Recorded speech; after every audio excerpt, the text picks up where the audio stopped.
Today we will discuss about semiconductors. As we know, materials are classified as conductors, insulators and semiconductors. As we know, conductors are the materials which allow charges easily to flow through it. But insulators do not allow the charges to flow through it. Whereas semiconductors are the materials whose electrical conductivity lies in between those of conductors and insulators. So, examples are germanium, silicon, and etc. See, why semiconductors are nothing but partially conducting materials. In terms of energy band diagram, if you are explaining semiconductors, as we know, there are two bands. One is valence band, above which a band present, which one is called conduction band. If you write the energy band diagram, okay, so this is the valence band. Valence band is the energy band formed due to the valence electrons. Whereas I am considering the semiconductor at T is equal to 0 Kelvin. At T is equal to 0 Kelvin, valence band is completely filled. Above which imagine an empty band, that is called conduction band. If I am writing here the energy value corresponding to upper level of valence band as EV, bottom of the conduction band as EC, then there is a gap between valence band and conduction band where no electrons exist. That is called forbidden energy gap. Forbidden energy gap. I am representing that one as EG. So EG is equal to EC minus EV. See, in conductors, the conduction band and valence band get overlapped, whereas that is negligibly small forbidden energy gap in case of conductors. Whereas in insulators, forbidden gap is very large of about 5 electron volt. But in case of semiconductors, this energy gap is almost equal to 1 electron volt, in the order 1 electron volt. This is the band diagram we have written at T is equal to 0 Kelvin.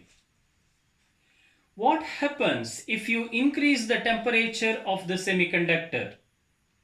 When you increase the temperature of the semiconductor, the electrons which are present in the valence band get excited to conduction band. Hence, the conductivity of semiconductor increases. So, as already told, at T is equal to 0 Kelvin, valence band is completely filled, conduction band is completely empty.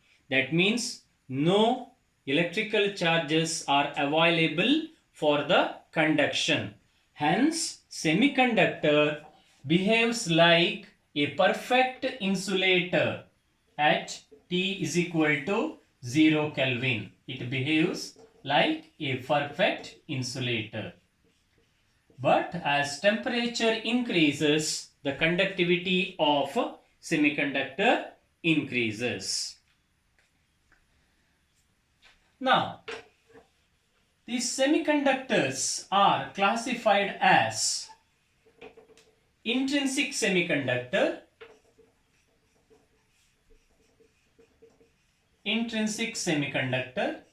and second one as extrinsic semiconductor. First of all, let us see what are intrinsic semiconductor. Intrinsic semiconductors are nothing but chemically pure semiconductors. Chemically pure semiconductors are called intrinsic semiconductor. Example, pure silicon or pure germanium. That means if you consider a silicon as an example, you have considered a silicon crystal, then all atoms present in the given sample is silicon only. Such semiconductors are called intrinsic semiconductor. So, now let us see how the conductivity of intrinsic semiconductor takes place. Consider an example for intrinsic semiconductor, that is, say, pure silicon. So, when you consider the silicon atom,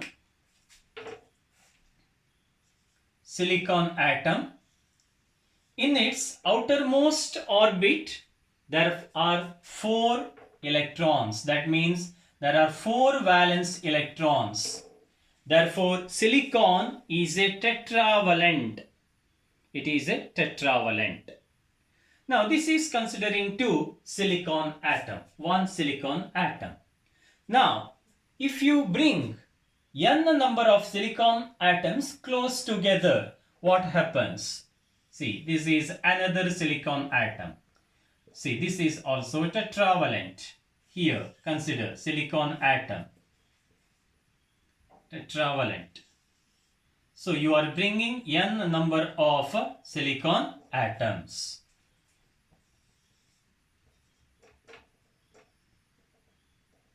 Like this.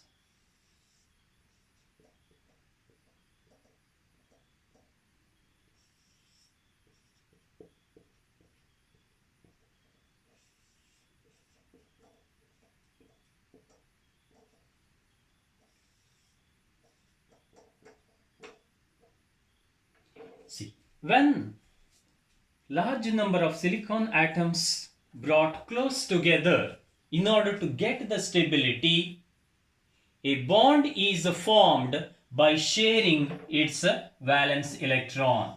That means this silicon atom shares its one valence electron with the other silicon atom.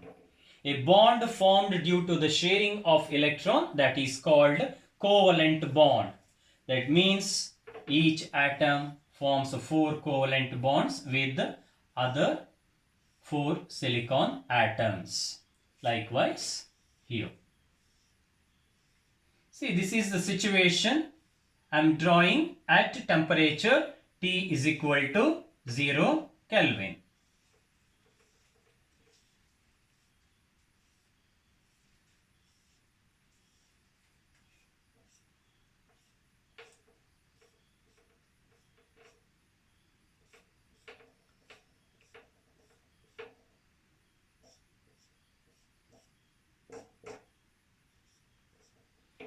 So, that means at T is equal to 0 Kelvin, all the electrons forms the covalent bond.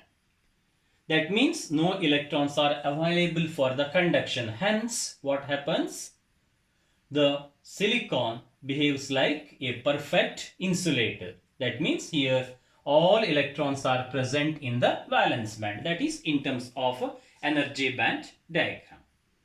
So now next question is, what happens if temperature increases? So you have to maintain temperature greater than 0 Kelvin.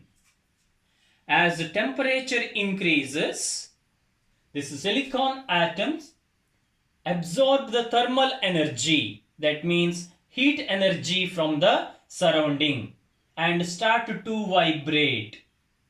when started to vibrate, what happens? The vibrational energy is transferred to the valence electron, and the covalent bond, now due to vibration, this covalent bond get ruptured. This covalent bond get ruptured and one electron comes out of the orbit, leaving behind a vacancy at its place. So now, due to the breakage of one covalent bond, what happens? One electron is available for the conduction. So now a vacancy is created in this place. That vacancy is called hole. That vacancy is called hole. When you increase the temperature, say this electron now changes, migrates from here to this hole, leaving behind a vacancy here. So from this you can observe that when the electron moves in the forward direction, hole moves in the opposite direction. Therefore, direction of motion of electron and hole are opposite in direction. But also you can observe that when one electron is released, one hole is created. That means in intrinsic semiconductor, number of electrons, I am representing this one as N, number of electrons is equal to N, that is equal to number of holes, that is P. So N equal to P in intrinsic semiconductor. See, in terms of energy band diagram, how we can explain? As you increase the temperature, the electron which is present in the valence band get excited to conduction band, leaving behind a hole in the valence band. So therefore you also observe number of electrons in the conduction band is equal to number of holes in the valence band. That is N is equal to P. This is how the conductivity takes place in intrinsic semiconductor.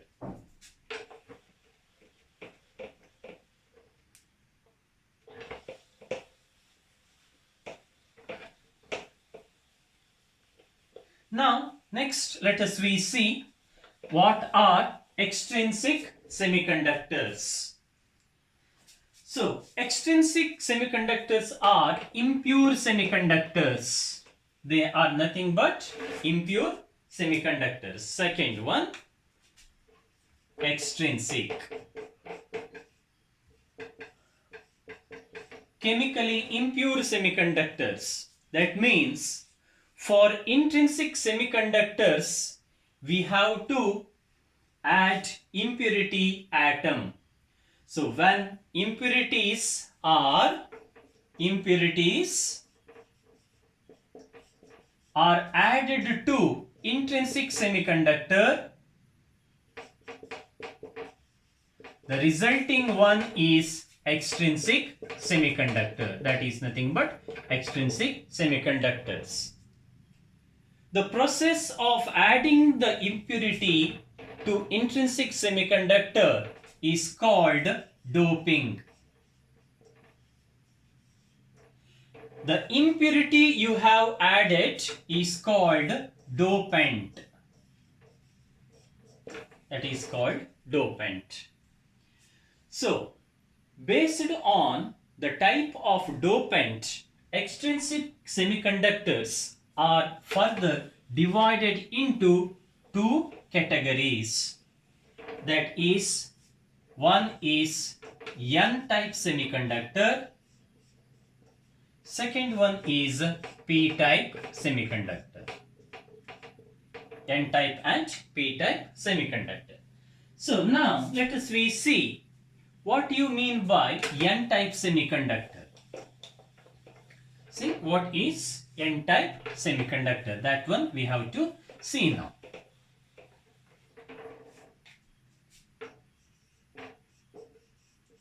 N-type. Now, see, addition of pentavalent impurities, that means, say for example, when you consider the material like phosphorus, arsenic, antimony, and so on. These are the examples for pentavalent impurities. That means the 5 valence electrons are present in these atoms. So as an example, you consider when pentavalent impurities, pentavalent impurities are added to intrinsic semiconductor, then resulting one is N-type semiconductor. Now consider, see, this is nothing but arsenic. It is pentavalent, 5 valence electrons.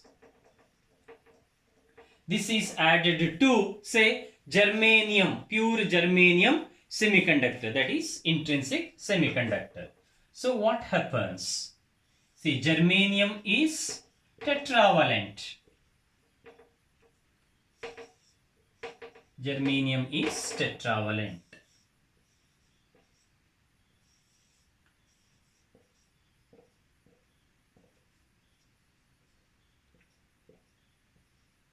See, now what happens is,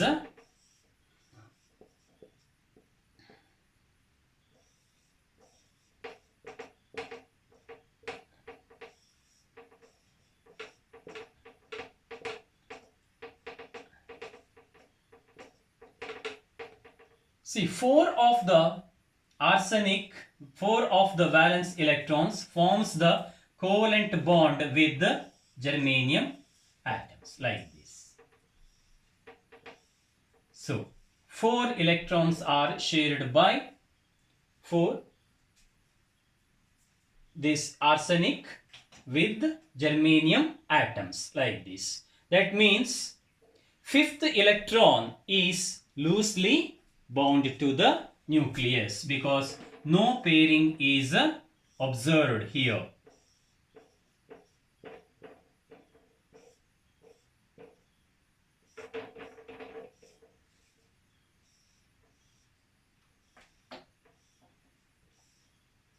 No pairing is observed.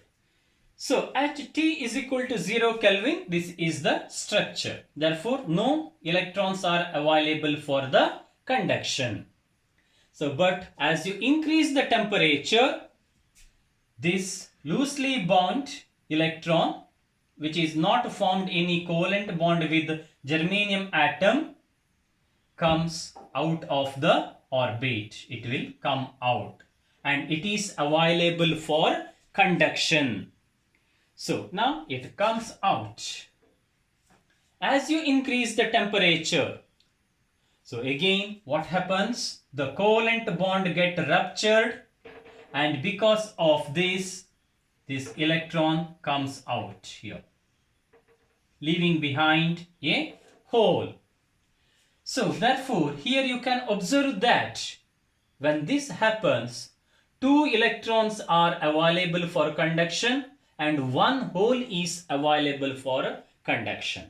That means in this case, when pentavalent impurities are added to pure semiconductor, then negatively charged particles are more in number compared to number of holes which is positively charged. Hence, this semiconductor is called N-type semiconductor. Negatively charged particles are more in number. Therefore, in N-type semiconductors, electrons are the majority carriers and holes are minority carrier. As you increase the temperature, more and more covalent bond get ruptured and more electrons are available for the conduction. So remember that in semiconductor, both electrons and holes are responsible for electrical conduction. As arsenic atom donates, each arsenic atom donates one electron for the conduction, like this. Therefore, this arsenic atom in this example, that is called donors. That means pentavalent impurities are called donors. So each impurity atom donates one electron for electrical conduction. This is about N-type semiconductor. So now, second one is P-type semiconductor. P-type semiconductor means addition of trivalent impurity to intrinsic semiconductor. Say for germanium, for pure germanium, trivalent impurities like boron, aluminium, etc., indium, etc. are added to this. Say you are adding aluminium, which is trivalent, only 3 valence electrons. That means these 3 valence electrons are shared by 3 germanium atoms.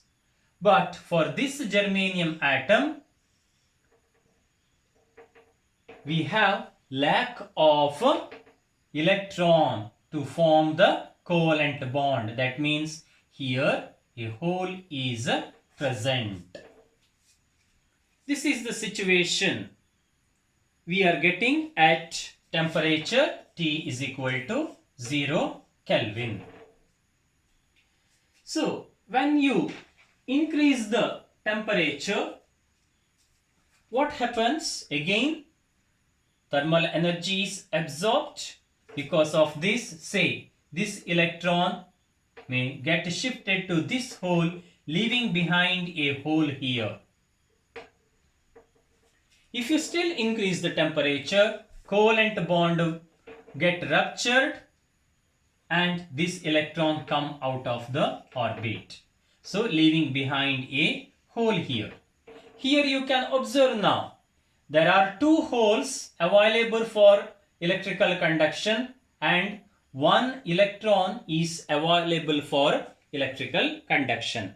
That means number of holes is more in this case compared to number of electrons. That means number of positively charged particle is more compared to number of negatively charged particle. Therefore, the resulting semiconductor is called P-type semiconductor. Okay, this is called P-type semiconductor. Here, holes are the majority carriers, holes, and electrons are minority carrier. These are minority, these are majority. Remember, here aluminium, this accepts the electron as the temperature increases. Therefore, the impurities which are added, trivalent impurities which are added to intrinsic semiconductor are called acceptors, that accepts the electron. They are called acceptors. Here aluminium is the acceptor atom. Okay. So this is how the P-type semiconductor works. Now we will obtain an expression for intrinsic conductivity or expression for conductivity of intrinsic semiconductor. So consider an intrinsic semiconductor. This is the intrinsic semiconductor. Its area of cross section is A. So now when you maintain the temperature of the semiconductor at T Kelvin, so that is above 0 Kelvin, we have maintained the temperature of the semiconductor. As already we have discussed, as the temperature increases, rupture of covalent bonds take place. Because of that, electron hole pairs are produced. That means due to the breakage of covalent bonds, electrons and holes are created inside the semiconductor. As already discussed, in intrinsic semiconductor, number of electrons is equal to number of holes. That is, N is equal to P. Now, for this semiconductor, we have to apply the electric field. A battery is connected across the semiconductor. That is, positive of the battery is connected to one end, negative is connected to the other end of the semiconductor. Then we have applied the electric field equal to E. Now, due to this electric field, electrons are moving towards the positive terminal of the battery and holes are moving towards the negative terminal of the battery. Because of this motion of both electrons and holes, we are getting the current is equal to I. And also we can define current density J. J is equal to ratio of current to area, that is current divided by area, that is called current density. This is the basic definition of current density. We can show the current density J is equal to, in general, it is equal to N E mu into E.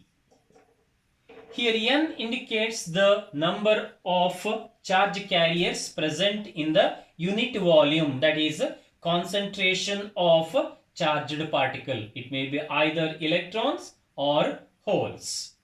E is the charge of the electron. Mu is the mobility. Already in free electron theory chapter, we have defined mobility is equal to drift velocity divided by electric field. This is in terms of mobility. We are writing the expression for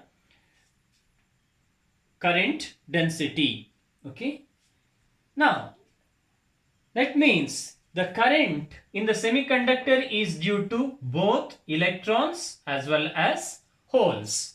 That means total current density J is equal to current density due to electrons plus current density due to holes.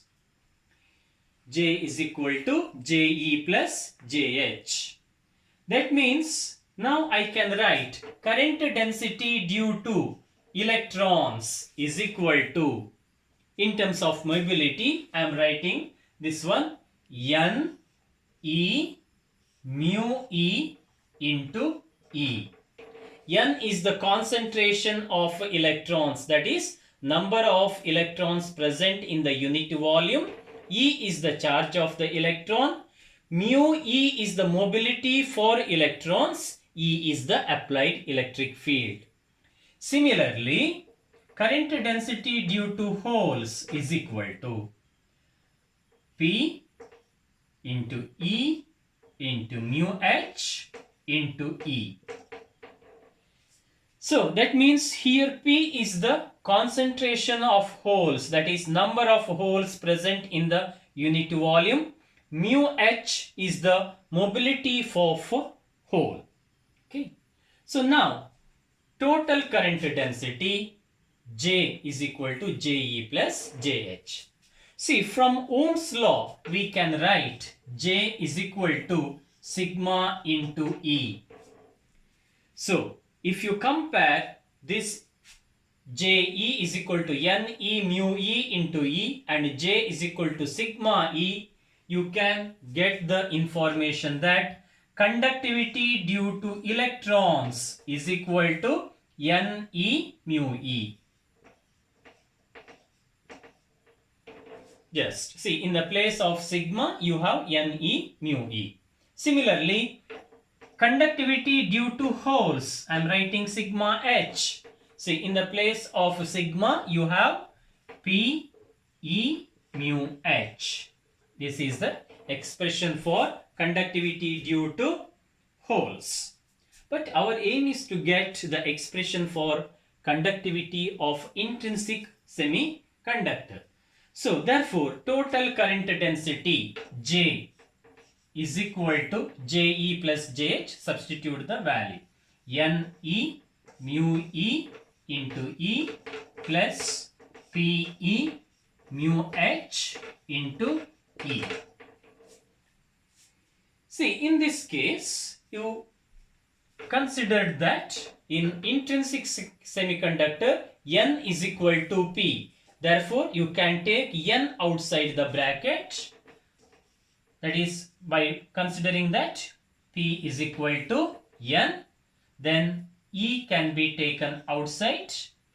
Then here mu E plus mu H and E. This is the expression for total current density. Now you can compare this expression with Ohm's law.